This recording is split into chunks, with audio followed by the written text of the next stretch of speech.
Hello, hello! What's up, everybody? My name is Mike Brown, aka Review King MB, and I had to do it. We had to talk spoilers for Halloween Kills. Alright, so let's just jump right into it. At the very beginning of the film, we see that the sheriff is still alive. Now that was a pleasant surprise for me because I like the actor and the sheriff character from the 2018 film. And I remember in that scene where the doctor turns and seemingly kills the sheriff, I didn't like that. Not just because I thought the sheriff died, but because of that turn with the doctor was very random and very unexpected, but almost not in the good way. It was sort of just out of left field, and just everything surrounding that scene was just awkward.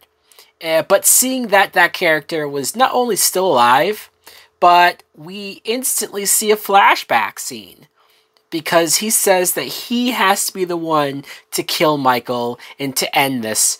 And then we see a flashback of 1978. At first, I didn't really know what was going on. I didn't know if they were just showing footage from the movie, from the original movie. But then, no, we see that the sheriff, when he was younger, when he was a younger police officer, he was chasing after Michael that night. So, in the moments after Michael leaves the house, after Loomis shoots him, and Michael falls off of the thing of the house, and then is gone, you see that Michael is kind of on the run, bloody footprints, and the two cops, follow where the original house is because Michael, I guess, just always ends up going back home. And they find Michael there. Michael grabs one of the other cops and is choking the life out of them. And then the young sheriff, he's trying to get a shot on Michael, but Michael has the other cop in front of him. Of course, the sheriff shoots the other cop in the neck because he can't get a good shot on Michael. And then the part where Michael just drops the body and starts leaving and walks down the stairs, and the other cop can't get a good shot at him, even though Michael's just walking away. You know, like he's missing him as he's shooting him down the stairs. It was kind of comical. I remember people in the theater laughing at that. But then you see Loomis. I don't know how they pulled this off, because I know that there is that deep fake technology, and I know that there are certain probably ways, computerized ways, but I don't know, guys. This is a Blumhouse horror movie.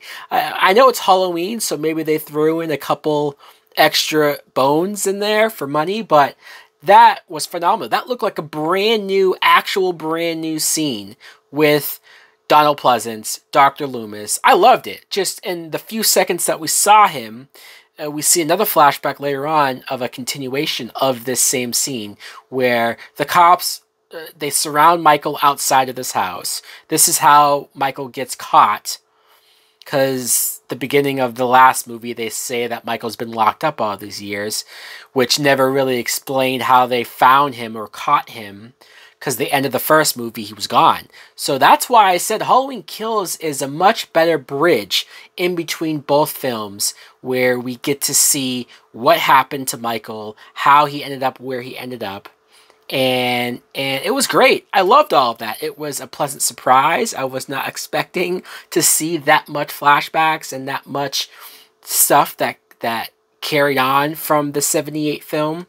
The moment when Loomis had a gun on Michael and he was going to shoot Michael in the head, and the cop stops Loomis, saves Michael's life because he says that at the time he figured it was somebody's son, and he thought maybe this person just lost it and snapped, but obviously now, all these years later, he realizes that Michael is nothing but evil. So the sheriff blames himself for Michael still being alive and for the fact that he's out right now. So again, it made the sheriff character that much more integral to the Michael story. And even though he was in the hospital for the rest of this movie, you could tell that he'll probably play a bigger part in the third film. So that was cool. The boyfriend, Allison's boyfriend, who I hated in that first movie, the scene when they're at that party and he gets caught kissing that girl and Allison's like, fuck you, you know, and leaves him. And then that's it for the boyfriend. It was weird because it was just like, well, why didn't they just kill the boyfriend? He was a dick. He deserved it. He deserved it more so than his friend who got killed, which we see a lot of the aftermath of that with his mother and whatnot. But you see the boyfriend here, Cameron, and they kind of try to redeem him.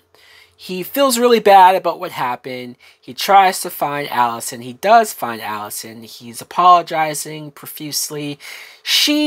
They don't really talk about it, right? She hugs him, and I guess they're cool from that point on. They never really address it. She never says anything to him about the fact that he cheated, or if she's gonna stay with him. They never get a chance to talk about it because of everything going on with Michael. And that, I guess, sort of leaves me, unnerved or in a question mark about how to feel about this boyfriend. I guess I didn't hate him this time around, but I couldn't help but really care about him either. His death scene was pretty brutal. He gets ragdolled by Michael, his head being knocked around in the staircase. And then the moment when Allison is trying to get Michael to come to her, and Michael, you knew he was going to do something. I felt it coming. And then he snaps Cameron's neck. That was a brutal death scene. Somebody who, it would have been more satisfying to see him die in the last film because I hated him in the last movie, where this movie I didn't hate him as much. So I guess they mission accomplished as far as me feeling a little bad about his death.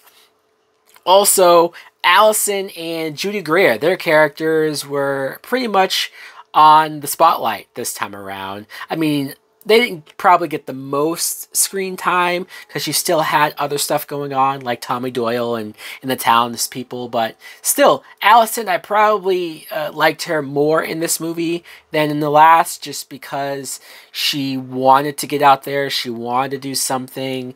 And the moment when she sort of gave herself up to Michael, I don't know. I guess it couldn't be, or it couldn't have been a plan.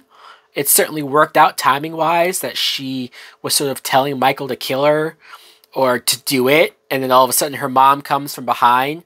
Now, Judy Greer, again, the last movie, I didn't really have a whole lot of opinions about her. She didn't believe her mom for the longest time. In fact, her and her mom had a weird relationship. That scene at the dinner table in the last movie was sort of heartbreaking for Laurie to see her daughter not really be on her side. This movie, obviously, she is on her side a lot more, and she's trying to protect everybody, trying to protect her mom by not telling her that Michael's still alive, trying to protect her daughter by not letting her daughter go out there. And then she goes out there. Now, even though it was stupid that she doesn't kill Michael when she has a chance, or at least stab him more repeatedly or do more to him. I don't know why these characters, when they have Michael in a certain position, they don't just try to cut his head off or something. But it was nice that the moment when she takes his mask and she gets him away from her daughter, and it was a trap with the other town people, so she got Michael away from that area and lured him out. So again, Judy Greer did a lot more things in this movie to be likable, to be heroic, but we'll get to more of her a little later.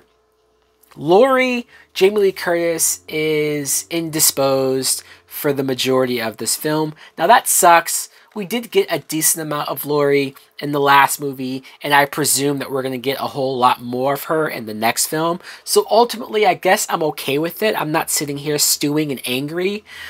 And given what happens to some of the characters, I guess it made sense to spend more time with a Judy Greer or a Tommy Doyle, since this is the only movies that they're going to be in. But it's just Jamie Lee Curtis, great actress. It would have been nice just to get more of her in general.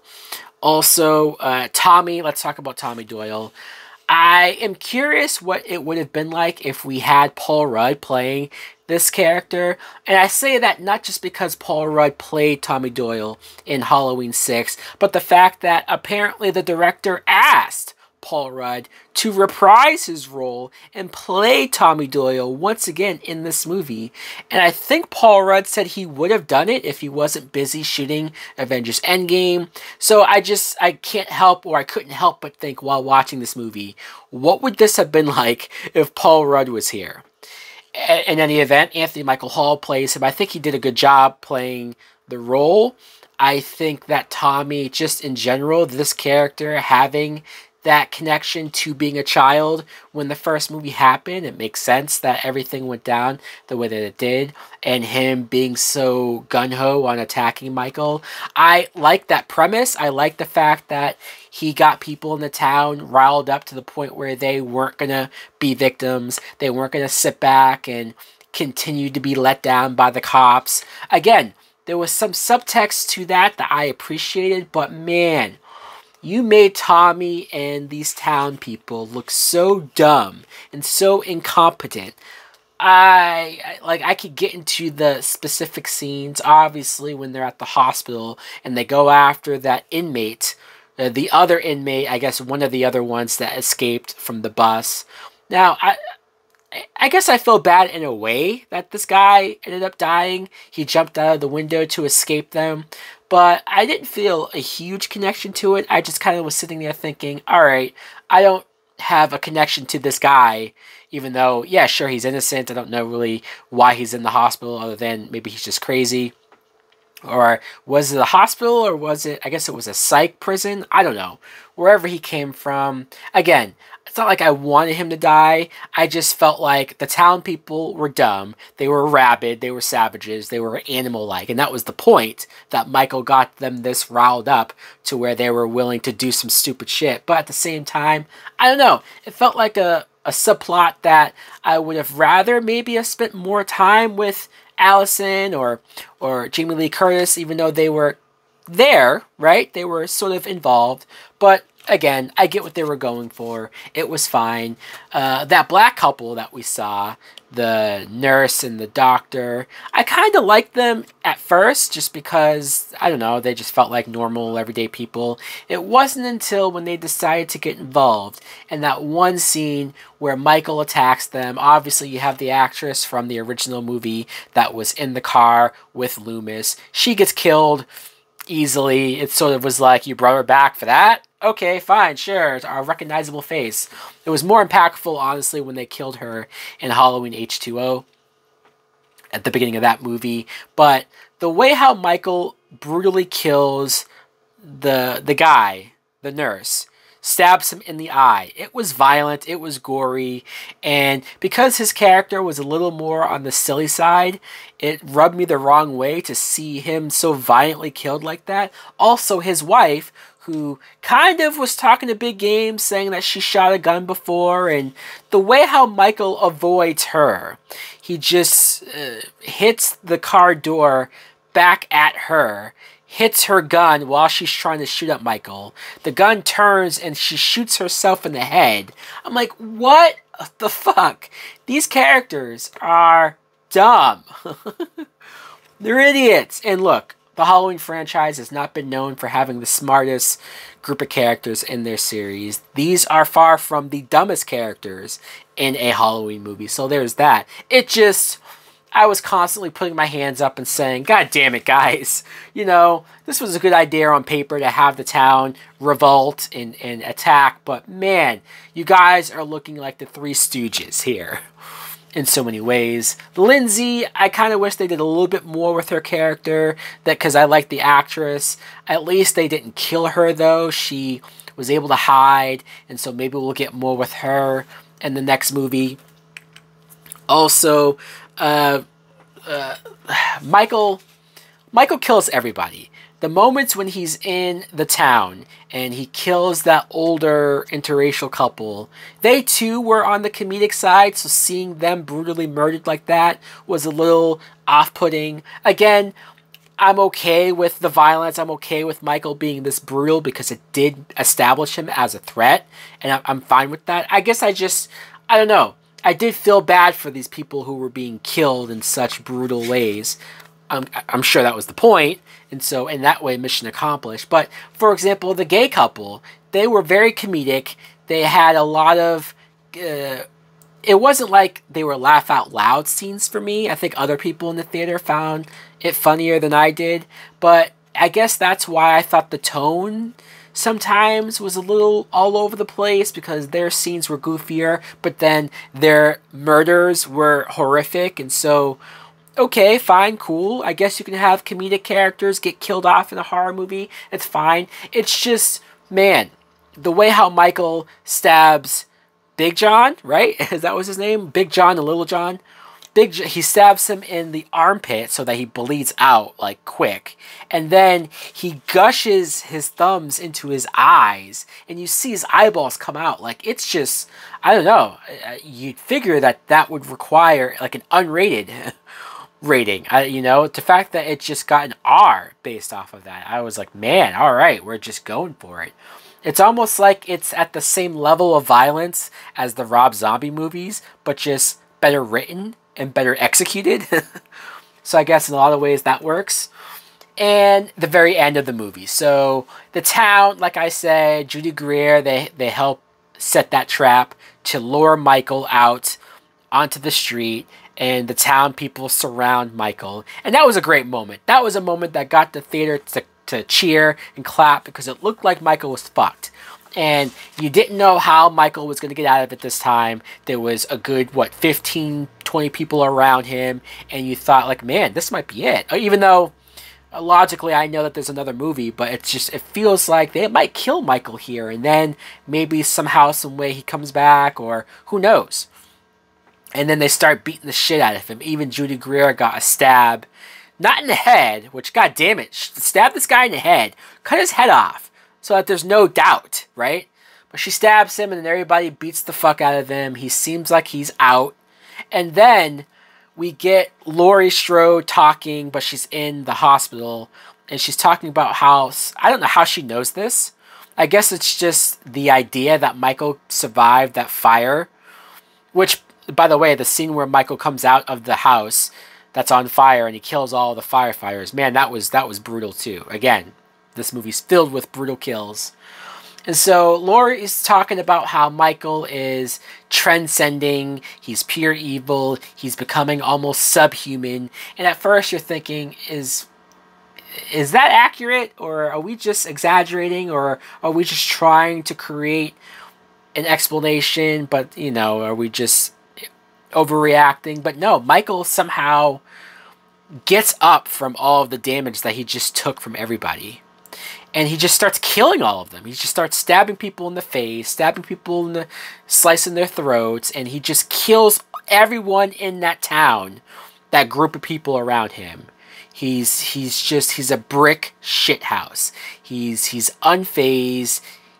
I mean, this guy was shot a bunch of times too, and stabbed and beaten, and he's somehow up and he's killing everyone. Tommy Doyle sees this too, and he's kind of doesn't know what to do. And then lastly, Michael kills Tommy Doyle, and he kills him in a way where it's like, all right, Michael, I guess this is more supernatural. I'm not saying that it's the Curse of Thorn again or anything, but they certainly established with that end scene that Michael is not just a person like the original movie set up, or like even the 2018 movie seemed like it was carrying on, that Michael was just a dude. No, this movie, it appears that Michael, they're doubling down on the idea that Michael is supernatural, that he is somehow maybe the embodiment of Satan. I don't know, guys. I don't know. A part of me thinks that's fucking awesome, or it's fucking rad that they decided to do that. As long as we don't get a cult, as long as we don't get a flashback of like, oh, we put this curse on him when he was a child. No, don't give me any of that bullshit. Leave it ambiguous. It's fine. I guess it's not so ambiguous when you have a scene like him getting up and doing all of that. But if that's all that we leave the explanation, that it appears that he somehow is supernatural, kind of like Jason Voorhees, that just can't be killed, can't be stopped. Okay, I'm cool with it. I'm cool with it. I am. I don't hate it. I don't maybe love it either. Maybe I would have preferred him to just be a guy, but I'm okay with it. I am. It's that end shot, though, where we're back to the house, and everybody's there. Cops are there. Allison's there. Judy Greer comes back. She thinks that she sees Michael as a child in the reflection of the window, which is odd because they talk about how Michael just goes to his sister's room and he looks outside the window, and they talk about him looking at his reflection and what is going on in his head and what makes him kill, and maybe there is some psychological thing that we can get into with Michael. I don't know. I don't know what it means exactly. I don't know if I need more of an explanation than that. There is something weird about his sister's room and that window specifically. I'm sure they will explain it more. Again, I'm a little nervous about what the explanation could be and if it makes sense or if it kind of just sounds far-fetched or sounds ridiculous. And I don't know why Judy Greer saw Michael as a child. Like, if it would... Because, I mean, she wouldn't have known what he looked like, right? Did she know about the clown outfit that he was wearing when she saw him? No, right? So, is it a supernatural thing that Judy Greer saw that lured her upstairs? She does go up there. She does stand in the same spot where she's looking out the window. And then Michael's there. Somehow Michael bypassed everybody that's on the street.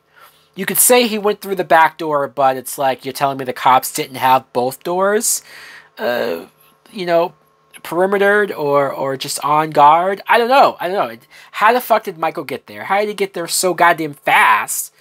I'm a little, I don't know how to feel about that. I didn't really care for Judy Greer being killed, especially because I just got to like her in this movie. I get it that it's probably going to motivate Laurie that much more to want to go after Michael, to want to fight him to the death. I do feel like because there's a moment where Jamie Lee Curtis says that this will end with me and Michael killing each other, us both being dead is the only way to end it. I do feel like that's how the third movie's going to end. Laurie and Michael both kill each other.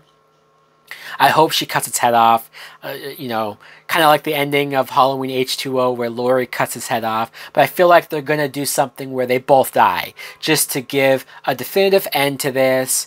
It's going to suck when Allison finds out and realizes that her mom's dead, and then her grandmother will probably die, and then it's like, well, aren't you glad, Allison, that you're still alive, even though you're going to be fucked up for the rest of your life?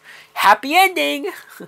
Yeah, there's no happy endings at all. There can't be a happy ending for this type of film. Who knows? Maybe Allison's journey will end in the same way that Jamie Lloyd's ending in Halloween 4, where she went crazy and she killed her stepmother, right? Or whatever the fuck. That was batshit crazy. Anyways, guys, I enjoyed Halloween Kills. I did. I liked a lot more things in it than I didn't. There were a couple of issues that I had, story points, logic things, and trying to establish what Michael really is. I guess that just leaves me with more questions for the third movie. At least we know we're getting a third film. I certainly am looking forward to it. I think there is a lot more good in this movie than the majority of the Halloween sequels. I would gladly rewatch this than a lot of those sequels. Alright guys, spoiler time. You can talk about whatever you want. You can ask any questions, spoilery. Let me know what you think, if you liked it, if you loved it, what was your favorite scenes, what was your favorite parts, did you not like it, what did you dislike specifically? Thanks for watching. Like, comment, subscribe. Later!